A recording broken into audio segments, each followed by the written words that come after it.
Pedro ouviu um barulho estranho vindo do quarto do filho adotivo, Miguel, e ao abrir a porta sem bater, flagrou aos beijos com outro rapaz, um amigo da universidade que frequentavam juntos em Lisboa. O choque foi como um soco no estômago, fazendo Pedro recuar instintivamente, derrubando uma pilha de livros que ecoou pelo corredor silencioso da casa antiga no bairro Alto. Miguel, com os olhos arregalados de pânico, viu o pai adotivo congelar, e naquele instante, o mundo que construíram com tanto esforço desmoronou, revelando fissuras profundas que ninguém imaginava existirem.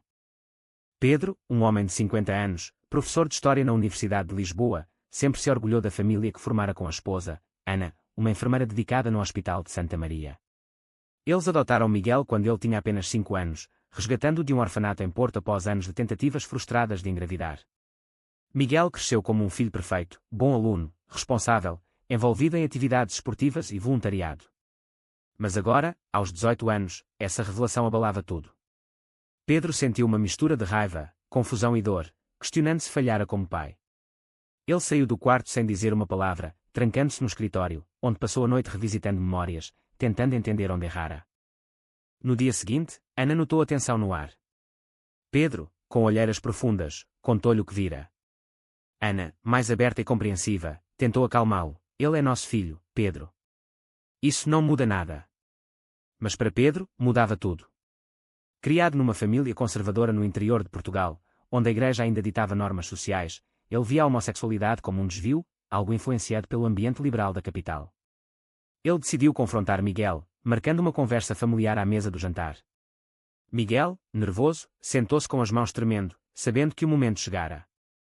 Pai, eu gosto de rapazes. Sempre soube, mas tive medo de contar. As palavras saíram como um sussurro, mas ecoaram como um grito. Pedro explodiu, medo. Medo de quê? De nos decepcionar. Ou de arruinar a imagem da família perfeita que construímos. Ana interveio, pedindo calma, mas a discussão escalou. Miguel defendeu-se, falando de anos reprimindo sentimentos, de bullying sutil na escola católica que frequentara, de como se sentia sozinho mesmo rodeado de amor. Pedro, porém, via isso como uma escolha errada, influenciada por amigos ou pela internet. Você pode mudar, filho. Há terapias, grupos de apoio. Miguel negou veementemente, afirmando que não era uma fase. A noite terminou com Miguel saindo de casa, batendo a porta, e Pedro sentindo o peso da culpa por ter empurrado o filho para longe. Dias se passaram em silêncio opressivo. Pedro mergulhou no trabalho, evitando Ana, que insistia em dialogar. Ele pesquisou sobre a homossexualidade, lendo artigos científicos e relatos pessoais, mas sua mente lutava contra preconceitos arraigados. Lembrou-se do próprio pai, um homem rígido que o educara com punhos de ferro, ensinando que fraqueza não era tolerada. Ser homem é casar, ter filhos, perpetuar a linhagem, ecoava na memória. Agora, vendo Miguel como uma extensão de si, Pedro temia o julgamento social, o que diriam os colegas na universidade. Os vizinhos no bairro. A família extensa. Miguel, por sua vez, refugiou-se na casa de Luís, o rapaz com quem fora flagrado. Luís, um estudante de artes de 19 anos, crescera numa família mais progressista em Cascais, onde a aceitação era norma. Ele apoiava Miguel, incentivando-o a enfrentar os pais. Você não pode esconder quem é por causa deles. Mas Miguel sentia-se dividido, amava os pais adotivos, que lhe deram tudo, mas odiava a dor que causava. Ele começou a questionar sua adoção, seria diferente se fosse filho biológico. Essa dúvida o consumia, levando a noites insones. Ana, mediadora natural, marcou uma reunião com um psicólogo familiar. Pedro relutou, mas cedeu. Na sessão, o terapeuta, Dra. Silva, ouviu as partes. Pedro expressou medos, e se ele sofrer discriminação? Portugal mudou, mas nem todos aceitam. Miguel rebateu, o maior sofrimento vem de casa, pai. As palavras feriram Pedro, forçando-o a confrontar seu papel na dor do filho. Ana chorou, admitindo que sempre suspeitara, mas ignorara por medo de conflitos. A tensão familiar se espalhou. Pedro evitou eventos sociais, temendo fofocas. No trabalho, um colega conservador comentou casualmente sobre essas modas modernas, fazendo Pedro se calar. Miguel, na universidade, enfrentou olhares curiosos após rumores se espalharem. Luís o defendia, mas Miguel sentia o peso da exposição. Uma briga com um grupo de amigos homofóbicos quase virou física, deixando-o com um hematoma no braço. Ao voltar para casa temporariamente, Ana o curou, mas Pedro mal olhou. O clímax dessa fase veio quando a avó de Pedro, uma senhora devota de 80 anos em Coimbra, soube por acidente durante uma chamada. Isso é pecado, Pedro. Você falhou na educação. As palavras ecoaram, reforçando os medos de Pedro. Ele decidiu agir, confrontaria Miguel novamente, exigindo que escolhesse o caminho certo. Mas Ana o deteve: se o perder, perdemos tudo. Pedro, exausto, concordou em dar tempo. Miguel, sentindo a pressão, começou a duvidar de seu relacionamento com Luís, temendo que fosse a causa da ruína familiar. Semanas após o confronto inicial, Pedro encontrou uma carta de Miguel na mesa da cozinha. Nela, o filho pedia espaço, anunciando que se mudaria temporariamente para o dormitório da universidade. O gesto de perder o controle sobre a vida do filho atingiu Pedro como uma onda, fazendo-o questionar se sua rigidez o tornara um tirano. Ana, vendo o marido definhar, insistiu em terapia individual para ele, algo que Pedro aceitou relutantemente, marcando o início de uma jornada interna turbulenta. Na terapia, Dra. Silva explorou as raízes dos preconceitos de Pedro. Ele falou da infância em uma vila rural perto de Évora, onde a comunidade católica via a homossexualidade como tabu. Meu pai me batia por chorar, dizendo que homens não mostram fraqueza. O terapeuta o desafiou: e se Miguel for forte por assumir quem é? Pedro lutou contra essa ideia, mas sementes de dúvida foram plantadas. Em casa, ele evitou Ana, mergulhando em livros sobre identidade de gênero, descobrindo que a ciência via a orientação sexual como inata, não escolha. Miguel, no dormitório, encontrou liberdade misturada à solidão. Luís o visitava frequentemente, fortalecendo o laço romântico que nascera na aula de literatura. Eles passeavam pelo Tejo, compartilhando sonhos. Miguel queria ser jornalista, expondo injustiças sociais. Luís, pintor, capturando emoções em telas. Mas Miguel carregava culpa: meus pais me deram tudo, e eu os traio assim. Luís rebateu: traição seria mentir para si mesmo. Uma noite, eles discutiram quando Miguel sugeriu pausar o relacionamento para reconquistar a família. Luís, ferido, acusou de covardia, saindo furioso. Ana, sentindo o vazio em casa, visitou Miguel secretamente. No café perto da universidade, ela o abraçou: eu te amo como é, filho. Miguel chorou, revelando medos de rejeição total. Ana compartilhou histórias da própria juventude, quando desafiara normas casando com Pedro contra a vontade da família. O amor vence preconceitos. Essa conversa reacendeu esperança em Miguel, mas também o fez confrontar a dor causada a Pedro. Pedro, impulsionado pela terapia, tentou se aproximar. Enviou mensagens, mas Miguel respondia friamente. No trabalho, um aluno gay compartilhou experiências de discriminação, fazendo Pedro refletir sobre o sofrimento de Miguel. Ele decidiu agir, participou de um grupo de apoio para pais de filhos LGBTQ+ em Lisboa. Lá, ouviu relatos semelhantes: rejeição inicial, arrependimento, reconciliação.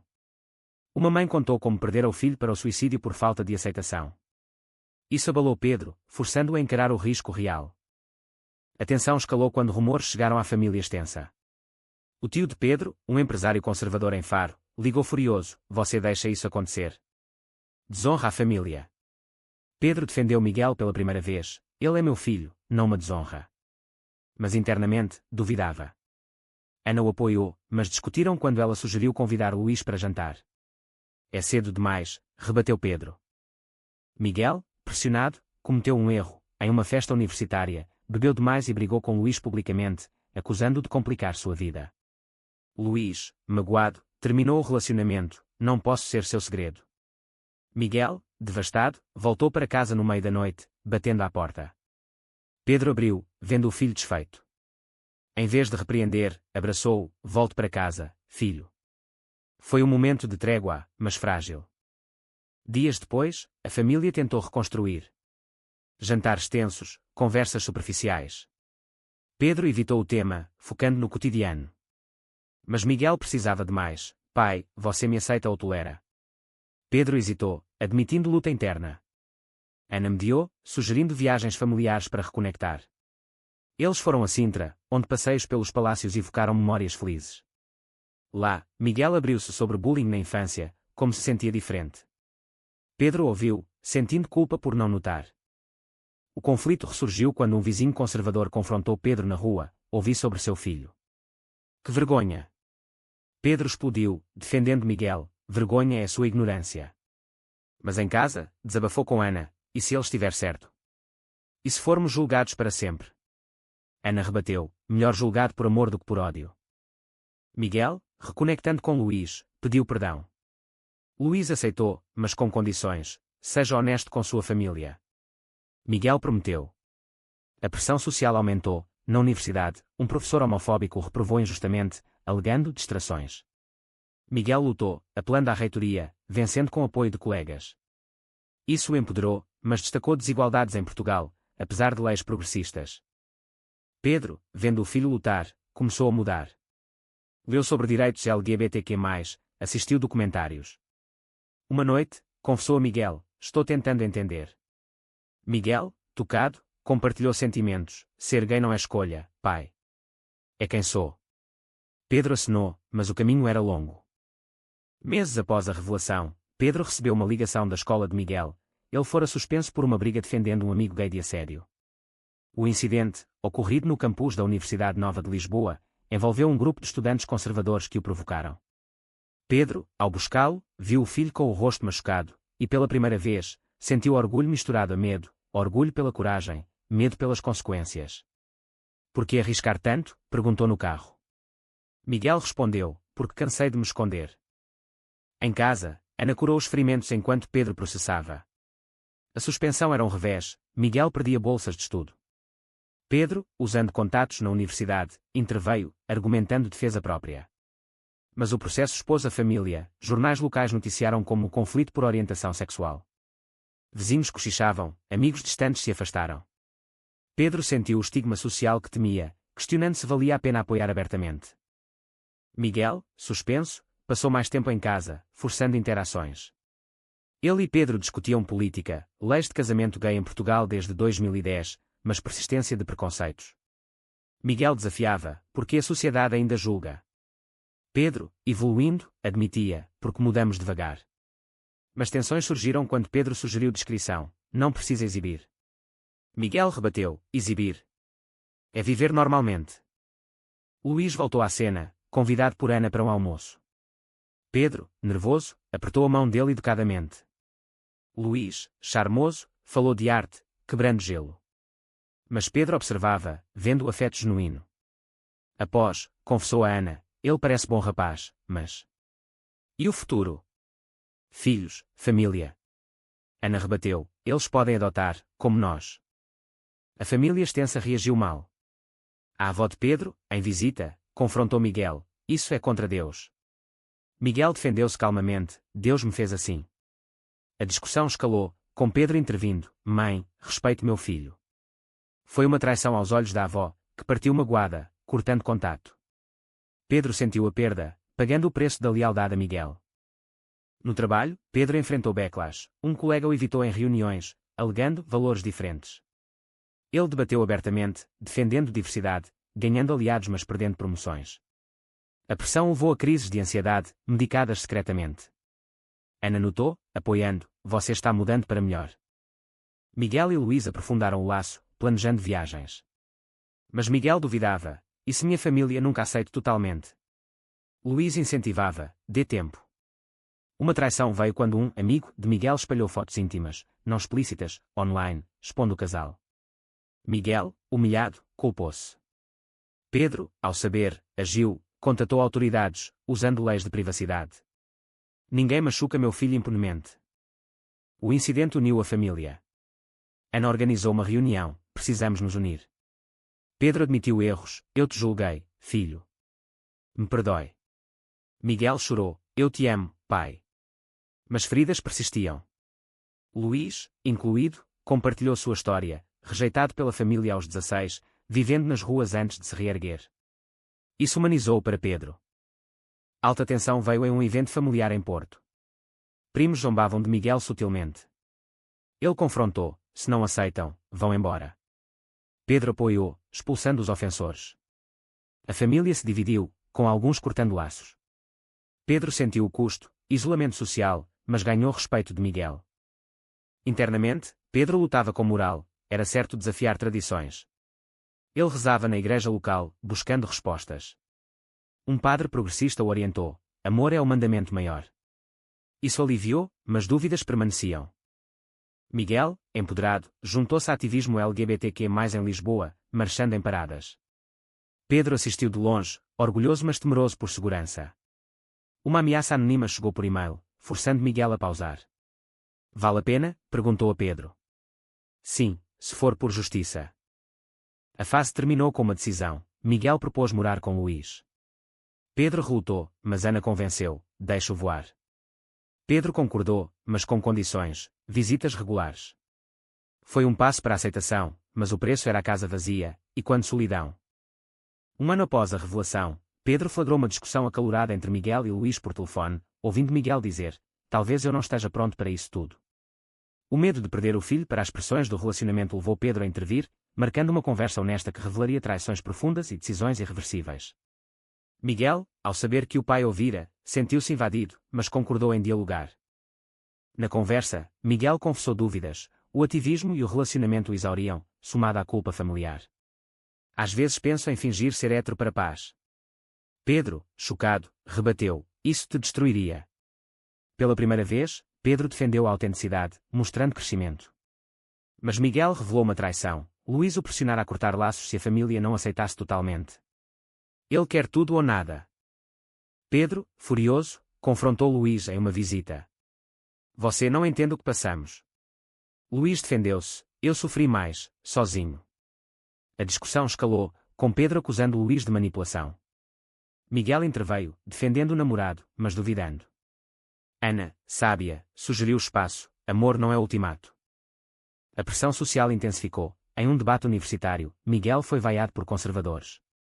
Ele persistiu, ganhando aplausos, mas voltou exausto. Pedro o consolou: estou orgulhoso. Mas internamente, Pedro lidava com saúde, estresse causou hipertensão, forçando licença médica. Ana culpou o conflito: precisamos resolver. Uma traição maior veio quando o tio de Pedro, vingativo, espalhou rumores no trabalho de Pedro, alegando instabilidade familiar. Pedro perdeu uma promoção, sentindo o custo profissional. Ele confrontou o tio: você me traiu por preconceito.